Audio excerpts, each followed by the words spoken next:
Okay, round two. Name something that's not boring. A laundry? Ooh, a book club. Computer solitaire, huh? Ah, sorry, we were looking for Chumba Casino.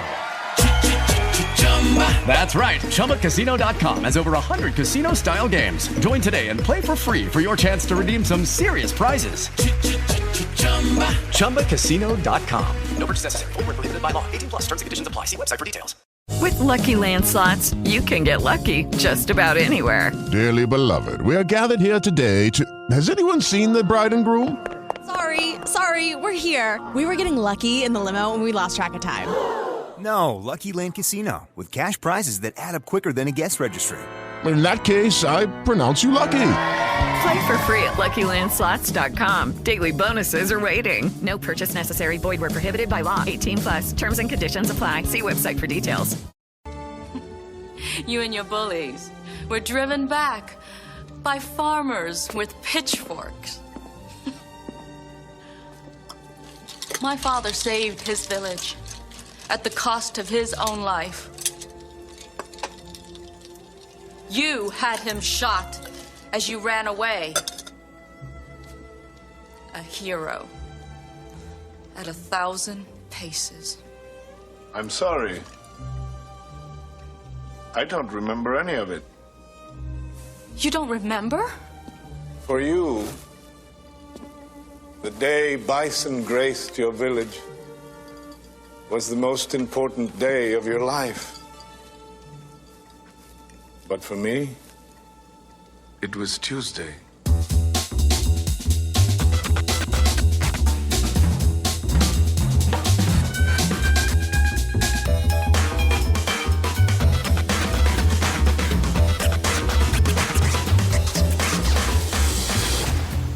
Welcome to Back to the Frame Rate, part of the Weston Media Podcast Network, a weekly podcast discussing movie news, reviews, and recommendations. That was the late, great Raul Julia in one of his less than acclaimed films, Street Fighter, a tie-in to this week's episode where we'll be reviewing the Super Mario Brothers movie. I am Nathan Schur, and with me as always are Sam Cole and Ellie Escobar. Hello, it's a pleasure to be here. Hey. Hello, I'm here. Hello. Hey guys. All right. Welcome back, everyone out there in the podcast world, the podcast kingdom.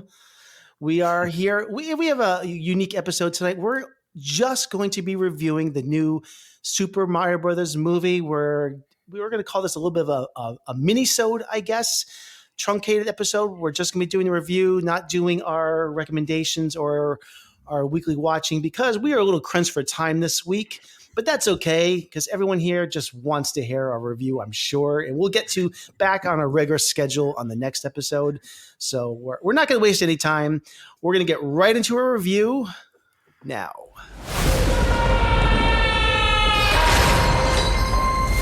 Where am I? Ooh, fresh meat for the grinder. Pay him no heed. He is cute, but he is. There's gotta be a way out of here. There's no escape. The only hope is the sweet relief of death. Whoa! Oh, you've got to be kidding me. My army! Koopas! Goombas! Whatever those things are! Aww. We will destroy the Mushroom Kingdom! Bowser is coming. I'm not afraid. I'll do anything for my brother. We're going to save him. Yes! Fire! Okay. So that was a clip from the trailer of the Super Mario Brothers movie, which I think, Sam, you're usually on top of these numbers. How much did that make this past weekend? Oh, it was incredible, Nathan. Arnold Schwarzenegger here. It made $204 million just at the North American box office in 5 days. From Wednesday to Sunday, $204 million. That's incredible. It's the biggest animated hit opening, the second biggest ever. Mario made bank. He walked away with the dollars. You must have had mushrooms for dinner. I applaud you. That is, I think, I'm trying to remember what movie it was. Frozen 2, I think, was holding the record prior to that for biggest opening animated feature, biggest animated opening animated. I can't speak tonight, but that is incredible. I think that was about 60 million more than they estimated it was going to be domestic. So it was huge. I mean, I thought it was going to be big. I was kind of expecting that, but not that big. When I heard that, I was like, "Whoa!" It's one of those movies that I guess they call it hits every quadrant. Did it surpass John Wick? Oh my God, yes. It was. Yes. John Wick is doing really well, but like John Wick total US is like 150 or 60, and like Mario just went back, like past that in this go-kart, like John Wick. We're talking in terms of economically, but not necessarily quality of the film. But we'll get to that. Yeah. Well, let's get to that because we're not affiliated with Box Office Mojo, that website that I frequent regularly to see what the numbers are. But let's talk about the quality of this film, because critics kind of were in the middle on this. I think it got a 57% on Rotten Tomatoes, but audiences are sky high on this. Mm-hmm. So, but what did the three of us think of this film? So, who would like to begin? Sam. We like to throw Sam right into it. Out of the frying pan and into the fire. Meatloaf, Bat Out of Hell 2, 1993. Anyway, so I'll get to it. But we are not licensed to play copyrighted music. That's right, so that was not the actual song. I was not on tune, so I messed up. But what happens if you say it in Espanol? Oh, that would actually probably cover my tracks even more. I guess. Sí. Está un película. No me gusta las películas de Michael Bay. Michael Bay. Me gusta. Yeah. Anyway, I'm sorry. I'm flying way off the. So, as to the Super Mario Brothers movie, I would say, to get right to the point, I was entertained. I enjoyed it, and I know, like you were saying, Nathan, critics were sort of like in the middle to the negative, audiences were positive. I would say I definitely understand where the critics were coming from. I was a bit more positive. I enjoyed it. I was entertained. There was, humor and action and set pieces. On the whole, to me, it felt like less of a story and more sort of like a montage of like Mario's greatest hits, like hitting every single nostalgia level and moment brilliantly. So to me, the film almost felt like a well-designed map through like Mario events to the end. Enjoyed it, but I could have done with just a bit more story and in a bit more in that level. And like, obviously, I enjoyed it, but like, for the Super Mario Brothers movie, I'm not expecting Shakespeare. I'm just saying that for me, I just wish it went into a little bit more depth. But I will end my opening statement by saying that I did love the fact I did not know that they were going to have the Mario Brothers in New York City and open with that. And I thought the opening was spectacular. And I liked how the movie was like started with their roots. That's where I am. So I'm positive, but I'm kind of in the middle too on the movie. Not disappointed, but like underwhelmed, but in the middle of the road. Yeah. I think, I probably should have asked this maybe in the beginning, because I think a key to this movie is the baggage that you bring into this, because if you are not familiar with this franchise, if played the games and have that nostalgia factor, I think so much of this movie is not necessarily going to land well with you. And I wonder if the critics that are looking at this have that history. Sam, what is your familiarity with the Mario franchise, the games and TV shows? Where do you land with all that? Personally, my familiarity is really deep. I mean, I played all the Nintendo games. I've played the newer games, Super Mario Odyssey, which came out in 2017. I thought was like on the Nintendo Switch was the most epic Mario game ever. Like, the games are incredible. So I'm pretty well versed in the Mario world. So in the movie, when he would like get the fox suit or he would get the like mushroom, all the cues I remembered so much like childhood joy from playing the game that all the points worked on me. But it's like the movie feels kind of like a sort of a roller coaster ride that plays the greatest hits and takes you through it efficiently. But it's like it's like good fun, but like machine-like filmmaking. I don't know if that's a way to describe it for me personally. Okay. Ellie, would you like to share with us your thoughts? And could you begin with telling us what is your relationship with the Mushroom Kingdom in Mario Land? Like where do you come in? I love mushrooms. I mean, okay. So I think for me, I remember playing. My little brother had the Nintendo, and was it my little brother or was it? When did Nintendo come out? See, I'm not very good at the original like NES 1985, 85? Yeah, 85 right. or so was the original NES. Yeah. So for me, when I watched the movie, by the way, I don't listen to critics, okay? Because I look at a movie from the standpoint of me being human and just enjoying the film.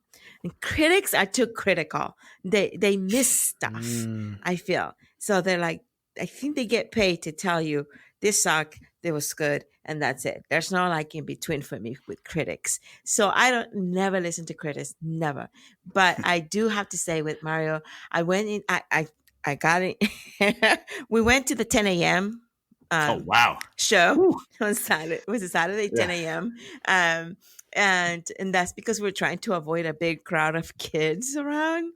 Right. But yeah, there were some kids that were just screaming. Someone was crying. But I hear that. I went at like 9:55 at night to avoid that. I was like, nope, nighttime. Yeah. And so, but for me, the familiarity comes from playing it when I was younger, like in my teens, right? So I was in my teens then, and I just enjoyed trying to get that Mario over the little, over all the obstacles, and I always lost, so I never could get through the levels, and I'm just like so frustrated. And so I remember just sitting there. It brought me back to when I was young and just enjoying a game with my little brother and just playing together. And I think that's the best part of this movie is if you've played it, if you grew up with it, it's gonna feel good. It's gonna be like, oh my God, there's that. Oh my God, there's And to that note, I must a quick comment. I must say, I felt joy when they were like all on Rainbow Road and like Donkey Kong was there in the huge chase. That was like, I totally that was forgotten amazing. about Donkey Kong. I love that scene. And when I saw Donkey Kong, I was like, oh my God, there's that. I was like a little kid in the cinema. I mean, they probably could have thrown me out of the cinema, but I was like, oh my God, there's Donkey Kong, and my kid was like, shut up. So I loved it. I actually enjoyed it. I'm with Sam too. That could have been more development to the story, But I think, regardless of whether there was a strong storyline or plot or whatever to the movie, I truly enjoy just the magic of it. I totally hear the magic and the. It's like it's fun. Like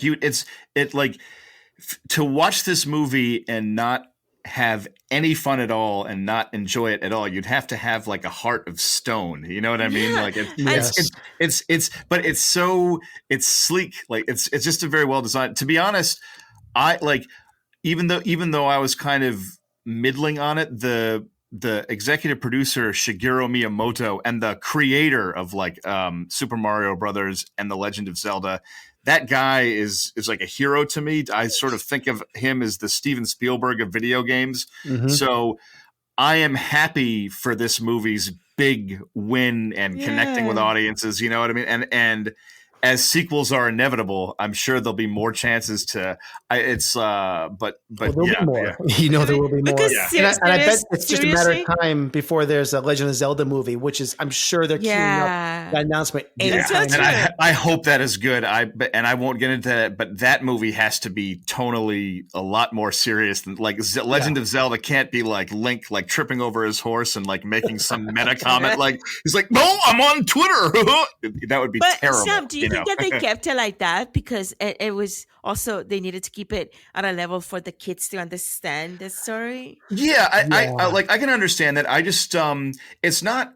It's more like with the development. It's not like I needed like incredibly deep, complex characters, but like one thing that I was interested in was Peach, how she was originally not from the Mushroom Kingdom, and she was somehow brought there and like like raised to be the princess. That was it was good. They gave her a backstory. I mean, there is a story and it made sense. I thought it was fun, but I wasn't like with the action, with the animated sequences as, nostalgic as they were and all the video game moments, which I really liked a lot. It was fun, but it didn't bring me up to the like euphoria level that I felt was something like the DreamWorks animated movie, How to Train Your Dragon from 2010, when like the kid and his dragon are like flying through the sky and he's teaching him how to fly, because that's on another level. So I would say for me, Mario good, but I was hoping for it to be like stratosphere good, but it was still good. And I Jack Black and his like song, and I enjoyed it. Like, yeah, she was badass anyway. Oh, I said it. Ass. It's like peaches, peaches, peaches, peaches, peaches, peaches, peaches, peaches. I love you forever. Me and my 5-year-old have been singing that all week. Yeah, it's stuck in my head. I hear you. I hear you. Yeah, yeah. I have some comments on the voice cast. I'm going to bring that up. Maybe we'll get to spoilers when we get to that part, but definitely the voice cast is something to dig into a little bit more. Why don't I get into my few cents on this? I don't have a ton to say. I think I echo almost everything that has been brought up already on this.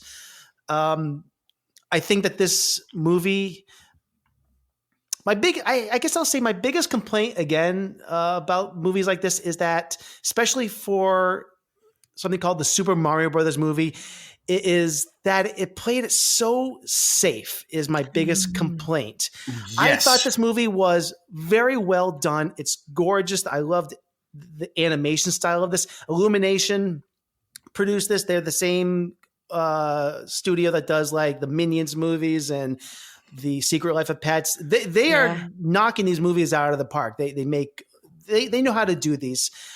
But this movie, I wish had, instead of it being the greatest hits of the Mario franchise, and that's what this feels like. It feels like it's Easter egg after Easter egg, and they're not taking any chances. There's very little story in here that is doing something that I don't expect it to do. It's rolling out the cast of characters. And a great comparison is there was a movie, and I think you might agree with me, Sam.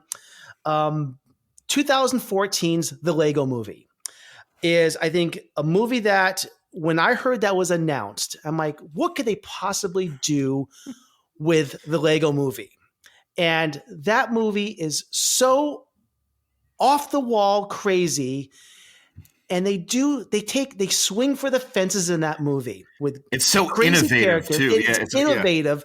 And I wanted a movie like a Super Mario Brothers movie to be like that, to take big gambles. Like the fact that they brought Mario and Luigi to the Mushroom Kingdom, this movie does exactly what I thought it was going to do. And I was scared that it was going to do is just go right down the middle lane of everything that it could possibly be. Bringing in the roll call of all the characters, Mario in the squirrel suit, the cat suit, Peach's Donkey Kong. It's doing everything by the numbers. Yes. The jokes are pretty good. There's some great funny moments in this. It's gorgeous. I have so little to complain about. It's doing all the fan service that it needs to do. But that's what this is. This is a fan service movie catering to 38 years of legacy. And it probably is doing exactly what it needs to do to go forward. This is what I'm sure the thinking is, launching a movie franchise. There's going to be many more of these movies, and I'm sure that there's going to be more adventures that might be more interesting and taking more chances because there's so many characters in this universe. They can do so many things. And there's a character that's in the post-credit scene that isn't in this movie that I think they're going to explore as well. That makes total sense because it's like if they're launching the empire, so it's like this first film had to work like perfectly. Yes, so they but couldn't.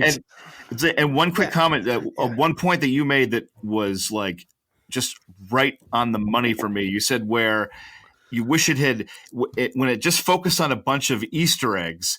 I've just thought about it, and I thought maybe it would have been better if it had zeroed in and focused on one type of particular Mario story, and done that incredibly well, as opposed to that might have made a great film, but I could see why it might have made a great film, but it might not have served the widest audience. That's the thing. And obviously they are going for, 40 and 50-year-olds and parents bringing their kids to this. They wanted to serve the widest audience possible to make bank, and they succeeded. They did that. My God, they succeeded. Good for them. They got their hit, and this will allow them to hopefully expand in all different directions. And that is what I hope does happen. Because I think this movie, despite some gripes with it, I think they did a very good job. I just kind of wish that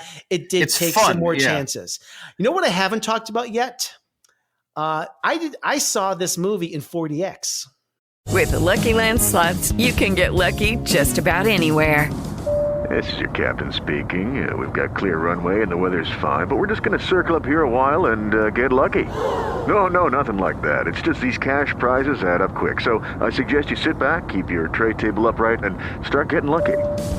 Play for free at LuckyLandSlots.com. Are you feeling lucky? No purchase necessary. Void where prohibited by law. 18+ terms and conditions apply. See website for details.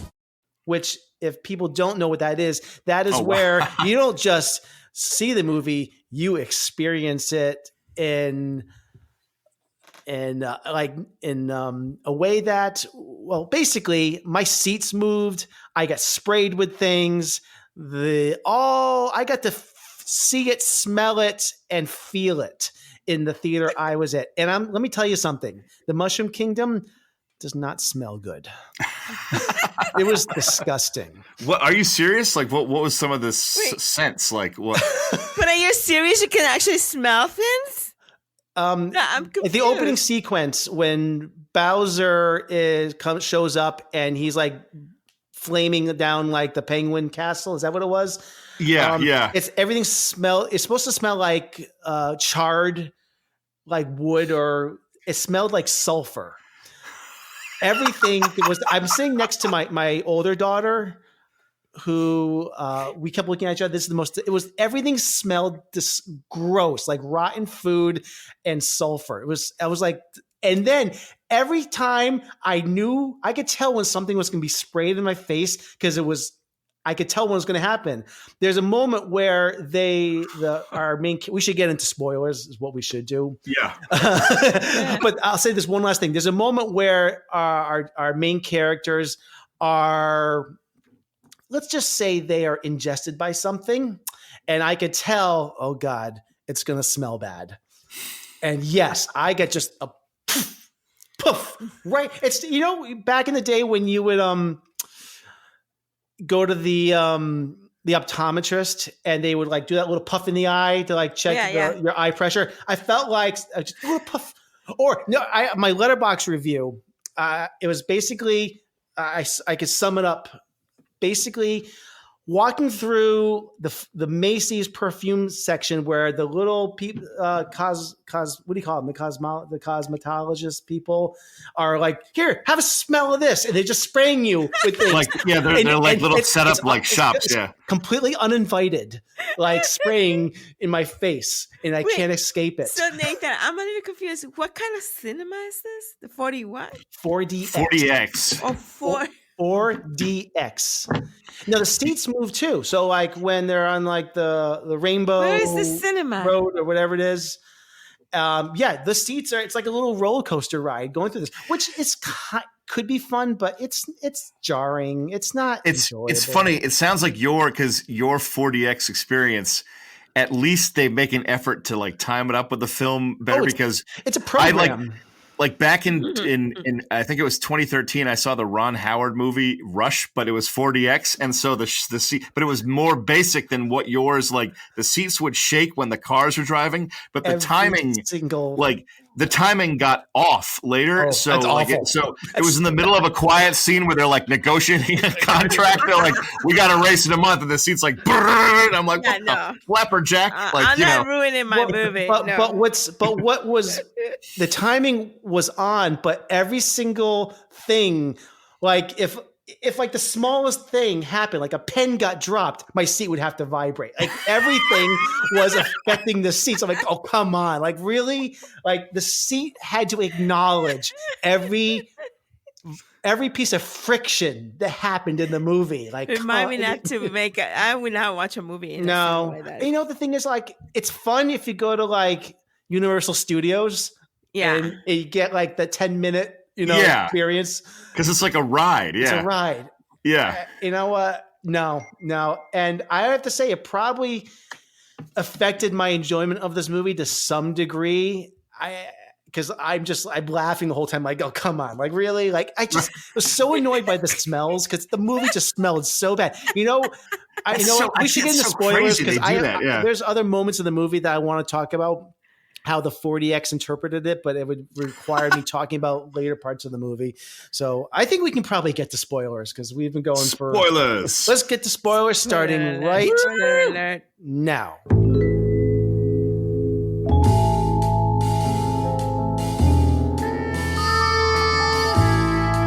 All right, so we're in spoilers for the Super Mario Brothers movie, and we can talk about any part of it now. So one of the funny scenes I did like it felt almost like a scene from Shrek when like Luigi was in the cages inside Bowser's flying castles and they were trapped there and there was that really like existential depressed like floating ghost who was like, yes. I love it, it's so fun here. That amused me. Like that worked on me. I was like, this is funny. Like that's a great example of some really awesome characters that they put into this. There's the filmmakers did, I thought, a fantastic job fleshing out this world. Great character work. You know what? Let's talk about the voice acting for a moment because that character was great. Chris Pratt was Mario in this, and I really want to hear what you guys think. But I want to say the first thing. I thought that he was very underwhelming. He did not impress me. I also think that if you're going to spend, I think he got paid $5 million to play Mario in this. Yeah. And he was unrecognizable, number one, as Chris Pratt. And not that I need him to be. I actually don't like it when they have like A-list actors in these animated movies because then I find myself just realizing, okay, that's Chris Pratt, that's Chris Pratt, that's Chris Pratt. I didn't notice it as so much like in the Lego movie because I thought he actually gave a stellar vocal performance in that movie. But I noticed it in a lot of animated movies where they continually hire name talent and I just get caught up in the fact that I'm hearing this known actor and it takes me out of the experience pretty often. I didn't really notice it in this movie. I know Anya Taylor-Joy's in this.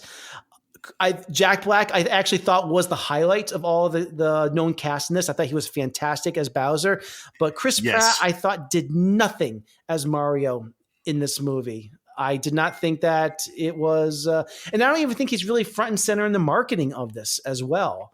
So I don't know what you guys think, but he did not do much for me in this. I hear what you're saying. Like, I didn't think he was like bad or noticeably bad. I just felt that he was kind of like serviceable, fine. Like I thought his voice, he did like the Mario voice, like, you know, better than I originally thought it was going to be. But I thought he was good, but not like sensational. But was he necessary? And I know that's kind of a weird question. Like, if Chris Pratt is not doing Chris Pratt, did he what talent did he, and I know this is a weird question. What did he bring to the role of Mario that Chris Pratt could uniquely bring to it? I don't know. It's an odd bit of casting. I'm not sure. It was controversial a year ago, but I'm just wondering because I don't feel like there was anything that he did for this role. To be fair, I have to tell you guys, I didn't even know who was behind the voices of all the cartoons. I was just, I legit didn't. So I don't pay attention. It's funny because when I see animated films, I never go in to see them with this thought that I forget who's behind it. I don't even want to know who's behind it. Yeah. I just want to watch the film and listen to the little cartoons as I imagine them would talk if they come to life, right?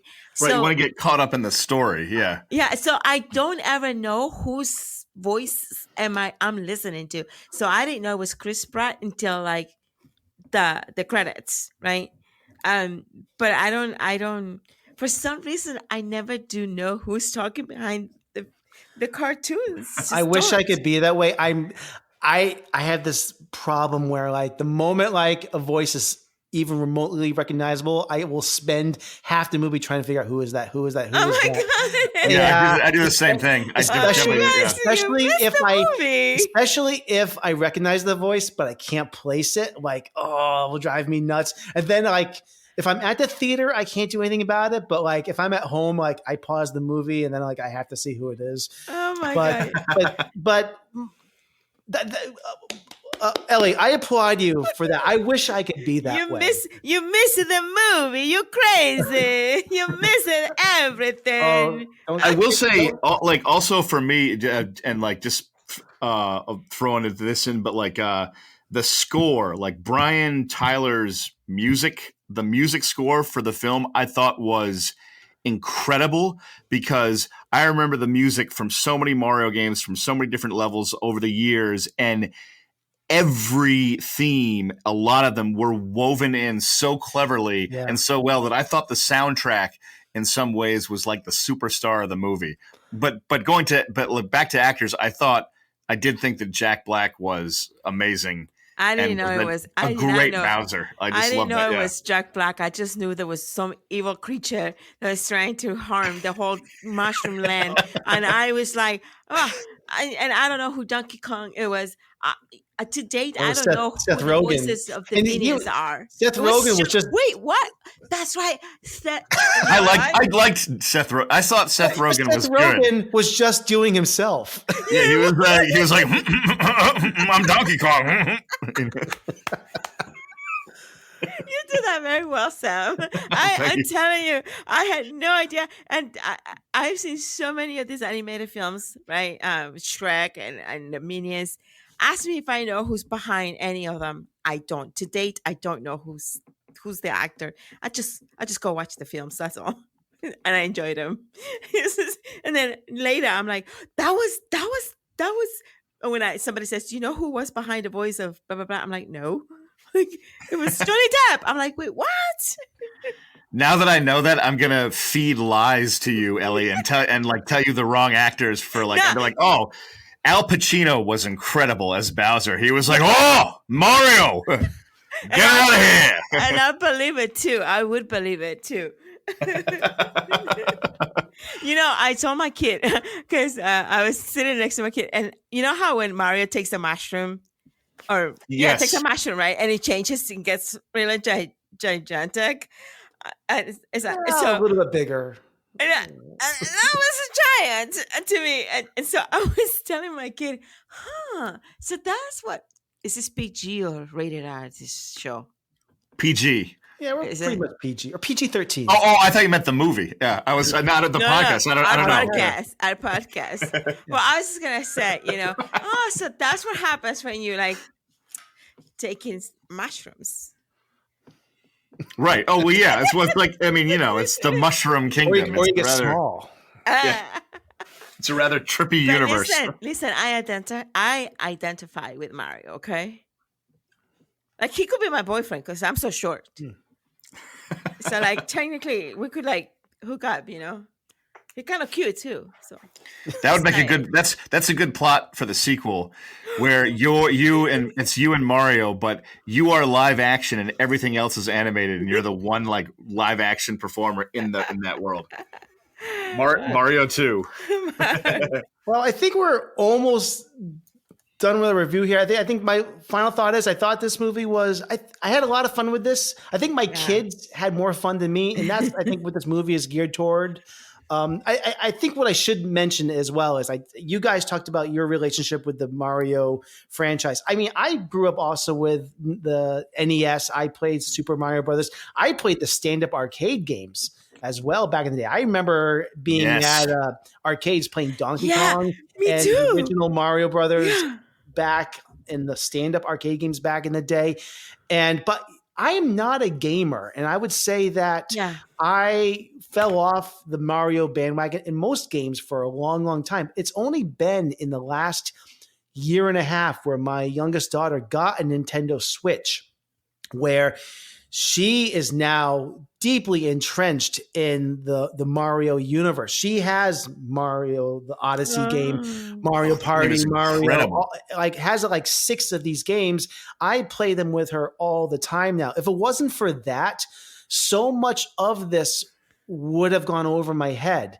And I would say that because I've, in the last probably 18 months, have reacclimated myself with these games and all of these characters, my enjoyment of this film was increased exponentially. And I'm really curious if parents or adults out there aren't having those experiences with these games of the last 5-10 years or so. I don't know. I mean, Mario games have been coming out for 35 years, but if I don't know what they're getting out of this, because this movie is you need to have that knowledge of these characters because they're not giving you anything.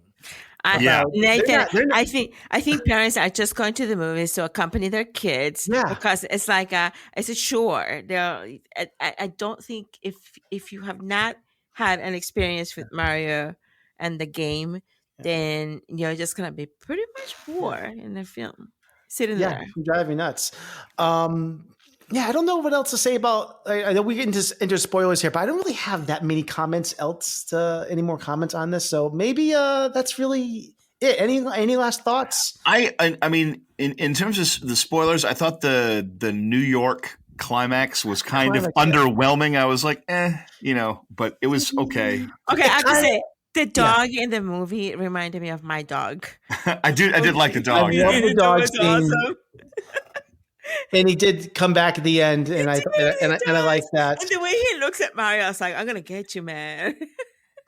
It's interesting. I would say that for me, it just like one more comment would be that I love the Mario games, and I'm kind of a casual gamer. Like I play a lot of games now, but just sort of all over the place. But I would say I enjoy this movie. I will be fascinated and interested to see what happens with a potential Legend of Zelda animated film because I love the Zelda franchise more than Mario. And those games are so epic and so kind of magical and dark and serious that I'd be fascinated what they would try to do tonally. And if they were willing to take a risk, I feel like it should be more tonally in the spirit of like Princess Mononoke or something like that. Ooh. Not animation style, but it just epic because Zelda is epic. Mario is epic. Zelda's more epic. That's just my opinion. One last thought. Has anyone watched the 1993 Super Mario Brothers? Yes, but it's so long ago. I saw like parts of it on I think HBO recently, but the memory is not clear. But I remember that movie is on its own planet. Well, I wasn't going to mention this because I want to keep this episode short, but I have a DVD copy, and I watched it earlier this week. Well, last week prior to this, because I had never seen it before. And I think I have a copy that my brother gave me a long time ago. And I finally watched it. And wow, you know what? It's not as bad as I thought it was going to be. Yeah. And the only thing I'm going to say about it, I'm going to keep this extremely brief, is that it's obviously a hot mess, but it's fascinating because I have a lot of respect for it. It's swinging for the fences. I don't know what Dennis Hopper is doing in that movie. You get Dennis Hopper in your movie, he's got to be more unhinged than he is playing. It's I don't know if King Koopa and Bowser, are they the same character? Yeah, I think I should know that. I assume, yeah. I didn't understand. But if anything, this live action version of Mario Brothers, I don't know if you agree with the statement. It reminded me of like a late 80s, early 90s Paul Verhoeven movie. Interesting. Like Total Recall, RoboCop, except for, less violent, but it had that, like, it was like a leftover set from Total Recall. Yes, yeah. It's but the movie but it had that kind of sci-fi vibe to it. I don't know what it is, but I was fascinated by it. I didn't like it, but it was doing something insane, and I had a lot of respect for it. So I'd have to go back and see it again because I remember it, but I'd have to refresh myself with it. But I do remember it being really like out there, and like the Koopas are like giant lizards or something. It just was like nuts. Yeah. And they're all like in elevators and hallways, and like you said, it's an odd, weird Gonzo movie. It is. Gonzo is a great word for it. Yeah. Well, anyways, I'll just say that I got to see that finally because I have to. I'm a completist, Sam. I have to see. Me too. I have to own all the Rambo films, even though I don't enjoy all of them equally. Right. So, all right. Well, let's wrap this up, and I thank everyone for listening to our shortened, truncated episode reviewing the Super Mario Brothers movie. Thank you for tuning in. Back to the Frame Rate is part of the Weston Media Podcast Network. Please go to Apple Podcasts or iTunes and leave us a rating and review. Those reviews might seem insignificant, but they do help raise the profile of the show, which can help with the algorithms that give us more exposure, help us get more listeners and people that will find us. That would be amazing. You can follow us. That's true. Sorry. You can follow us on Facebook and Instagram at Back to the Frame Rate, and on Twitter at Back Frame Rate. You need to get a better handle. Apologies to Matt Damon for us running out of time tonight. My goodness. Yeah. And Ellie, maybe working that TikTok. Okay. Yeah. You can find past episodes of the show and other podcasts from the Weston Media Podcast Network on our website, and I'll drop the link in the show notes. Humor crossfire. I'm getting there, Nathan. Next week, tune in for our next episode. We are going to begin our Steven Spielberg retrospective, and our first movie in that will be 1989's Always. So, until next week.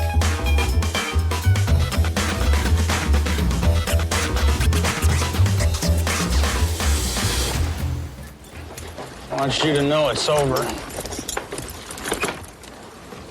Well, bye.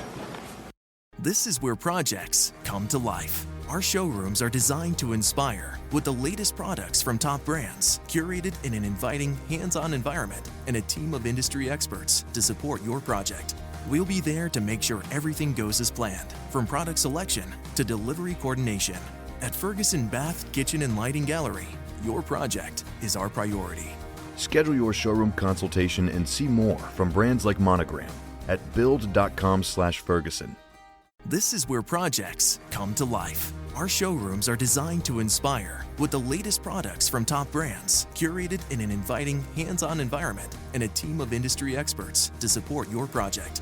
We'll be there to make sure everything goes as planned, from product selection to delivery coordination. At Ferguson Bath, Kitchen, and Lighting Gallery, your project is our priority. Schedule your showroom consultation and see more from brands like Monogram at build.com/Ferguson.